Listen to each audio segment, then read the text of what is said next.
The waitress they laughed at for her scars turned out to be the reason a soldier made it home alive.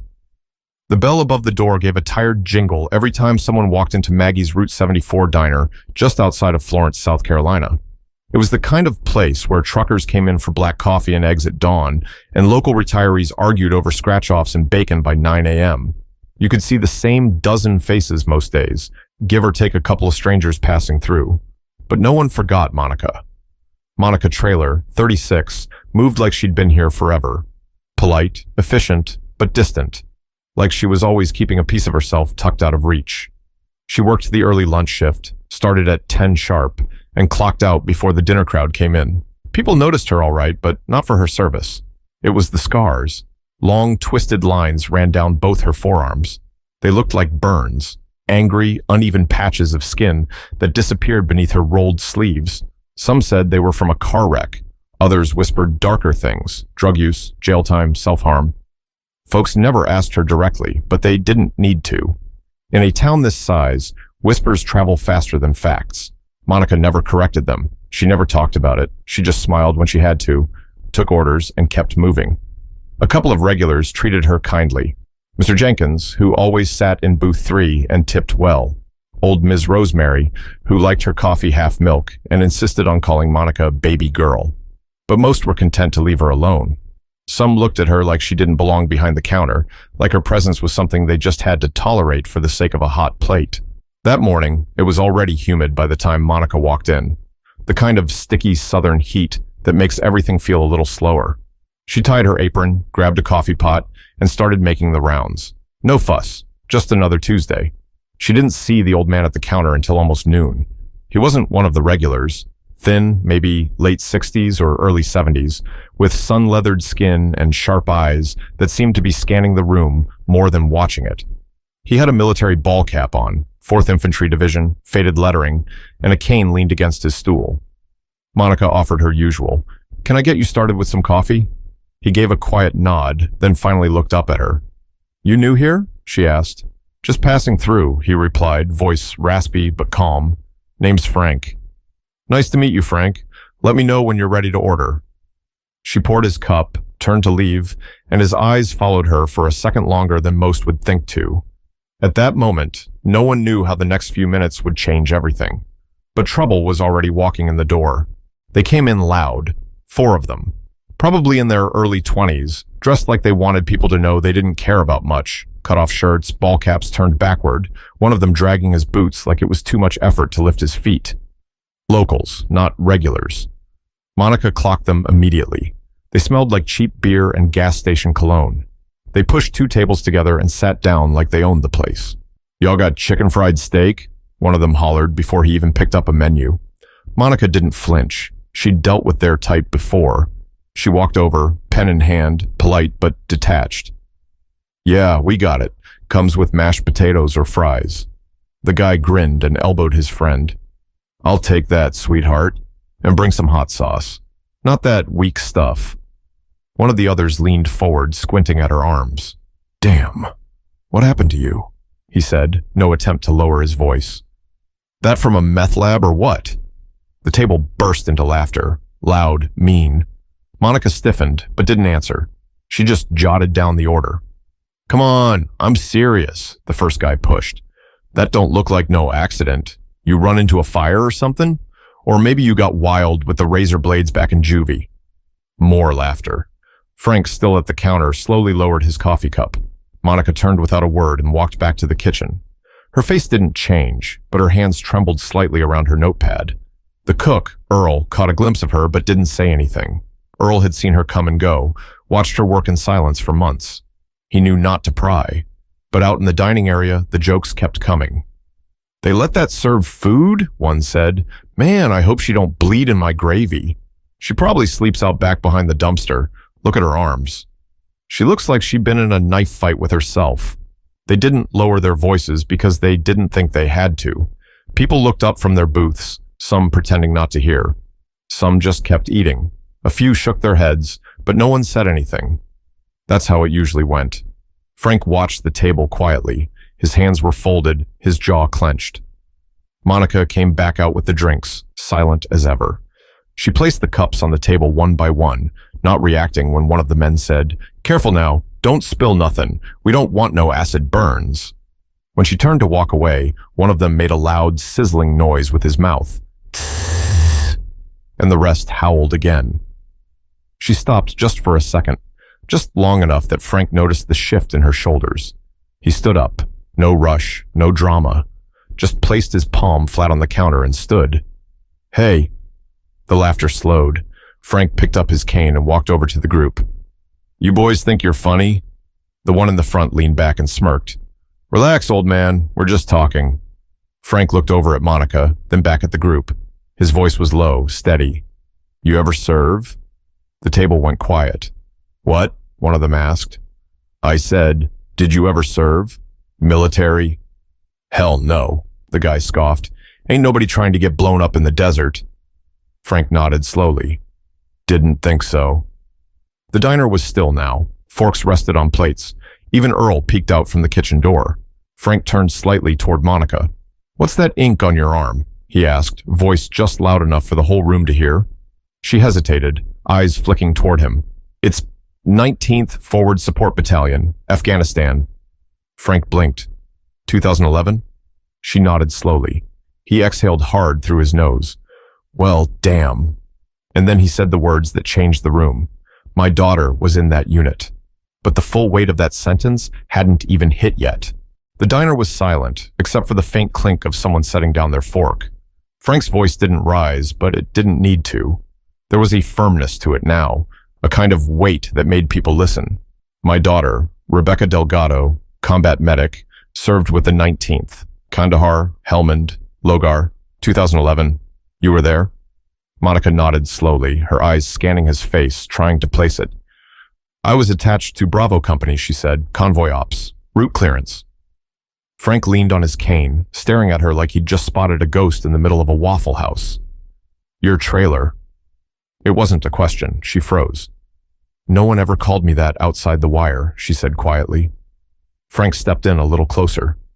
"Becky told me about a woman in her unit. Said you dragged her and two others out of a burning MRAP after a roadside hit. She said you came back twice under fire, got hit with shrapnel, arms and chest." Monica glanced down at her arms, then back up at him. "That was a long time ago." Frank didn't blink. "She said she wouldn't be alive if it wasn't for you." For a second, nobody in the diner moved. The four guys at the table suddenly had nothing to say. All that mock confidence drained right out of them. One of them picked at his paper napkin. Frank looked back at them. "You boys laughed at those scars. Do you even know what it means to earn scars like that?" The tallest one opened his mouth, but nothing came out. "You mocked a soldier, a hero, one of the few people in that hellhole who ran toward the fire when the rest were diving for cover." Monica took a small step back. Her eyes were glassy now, but she blinked it away. Frank turned to her again. "I never got to meet you. My daughter tried tracking you down after you rotated home, but she heard you left the army early." "I did," Monica said, voice soft. "Too many surgeries. Got med boarded out in 2013. "Where'd you go?" "Bounced around. Landed here about 2 years ago." Frank looked down, lips pressed tight. "Becky passed last year. Lung infection. VA didn't catch it in time, but she never forgot what you did. She kept a picture of your convoy crew on her fridge. You standing next to her, both of you grinning like fools in body armor." Monica let out a slow, uneven breath. Her hands were still, but her jaw clenched like she was fighting something back. "Tell me something," Frank said, still facing her. "All this time, why didn't you tell anyone?" She shrugged. "They already had their story. I was just the scarred waitress. That's easier for folks to understand than what really happened." Frank turned back to the room. His voice rose just a bit, not yelling, but commanding. "Every person in this room should be thanking her, not staring, not whispering, not laughing." He looked directly at the four men, especially not mocking. One of them finally mumbled, "We didn't know." Frank stared hard. "Then maybe shut your mouth until you do." But the silence that followed wasn't empty. It was heavy, thick with realization. The room held its breath. Monica didn't move at first. You could tell she was still sorting through the moment, half remembering, half protecting herself. Her expression had shifted. The usual blank focus she wore during her shifts was gone, replaced by something more raw, unfiltered. She looked around, and for the first time really saw how many people had been watching her all along. People who never spoke to her, never made eye contact. Now they were all sitting still, eyes wide, forks down, coffee cooling in their cups. She glanced at the group of guys, and her voice finally came, calm but direct. You think I don't hear the things people say when they think I'm out of earshot? Every table, every day. One of the men looked up, guilt written all over his face. I never said nothing. You laughed, she cut in. Same thing. Her tone wasn't angry, just tired, like she'd carried that weight longer than anyone in the room could imagine. I've had people leave me coins like I'm some charity case, she said, eyes still scanning the room. Had women ask to switch servers. Had folks talk about me like I wasn't standing 2 feet away, like these scars meant I did something wrong. A woman near the back lowered her gaze, suddenly very interested in her coffee. Frank remained standing, his hand resting lightly on the top of his cane. Monica turned slightly toward him. I didn't know Becky passed. I'm sorry. Frank gave a small nod, his voice hoarse now. I wish she could have seen you again. She wanted to tell you thank you in person, said she owed you her life. Monica swallowed hard, then pulled her sleeves up just a bit more. The ink on her inner arm, barely visible through the scarring, showed a unit insignia and a short phrase in all caps, no one left behind. Frank stared at it, then slowly sat back down on his stool, silent. One of the younger guys finally stood, tall red flannel shirt, still looking like he didn't quite know what to do with his hands. I didn't know, he said again, quieter this time. I'm sorry. Monica looked at him for a long second, not with anger, just with something honest, clear. Next time, don't wait to learn someone's story before treating them like a person. The kid gave a small nod and sat back down. The others didn't say anything. One of them just stared at the salt shaker like it held all the answers. The tension in the room hadn't vanished, but it shifted. It was no longer discomfort aimed at Monica. It was discomfort with themselves, and that was something people had to sit with. Frank leaned forward, elbows on the counter. You know, he said, looking out toward no one in particular, I've seen more brave women in uniform than most of you will meet in your lifetime. People like Monica didn't ask for applause. She just did her job. And when she got home, she didn't get a parade.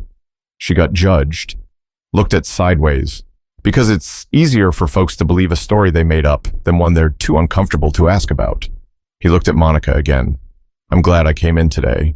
She gave a slight smile, the first real one of the day.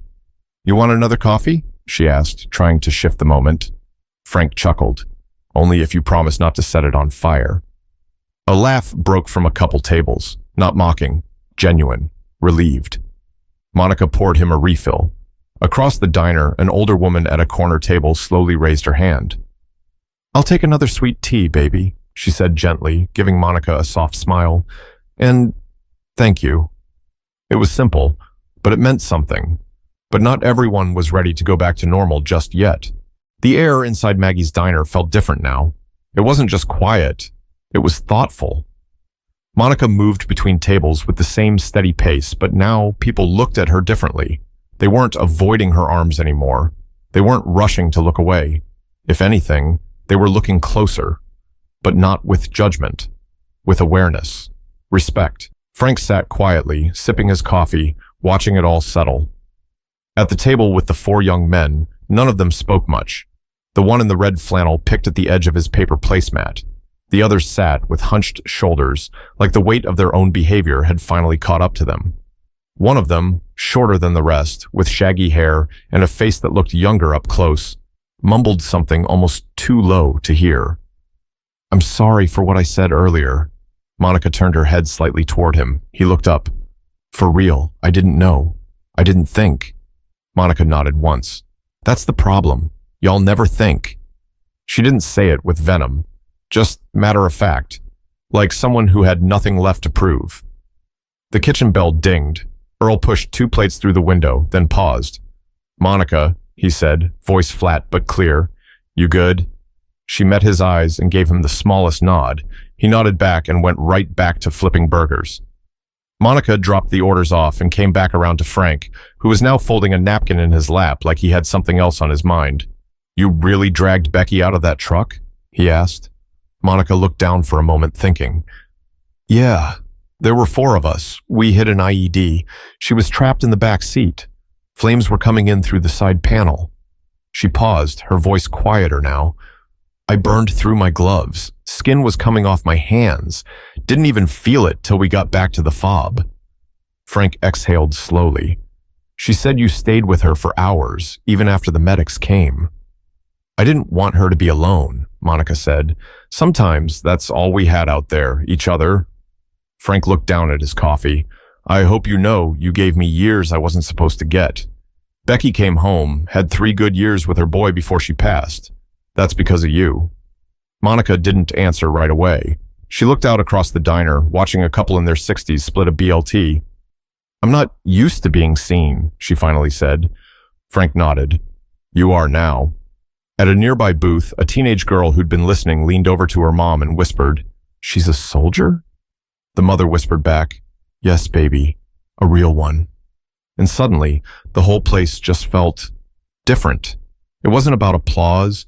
It wasn't about making Monica a hero for the sake of a headline. It was about finally acknowledging her, seeing her fully, not as a woman with scars, but as a woman with history, a story, a name worth knowing. And Monica? For the first time in a long while, she stood up just a little straighter, but she wasn't finished yet. There was one last thing she needed to say. Monica stood still for a moment near the coffee machine, one hand resting lightly on the handle of the pot. Her reflection in the chrome showed a tired woman, but not defeated, not invisible, not anymore. She turned back to the center of the diner and raised her voice, not loud, but firm enough to carry. "Before things go back to normal," she said, "there's something I want to say." Forks paused again, heads turned. "I didn't come here to be pitied, and I don't want a standing ovation," she said. "I took this job because it was available and because I needed to work. I serve food, I clean up after people, and I go home with sore feet just like anyone else." She walked a few steps forward. "But I also carried wounded men on my back through live fire. I watched friends lose limbs, lose their minds, lose their lives. I've held pressure on a femoral artery while praying to a God I wasn't sure was listening.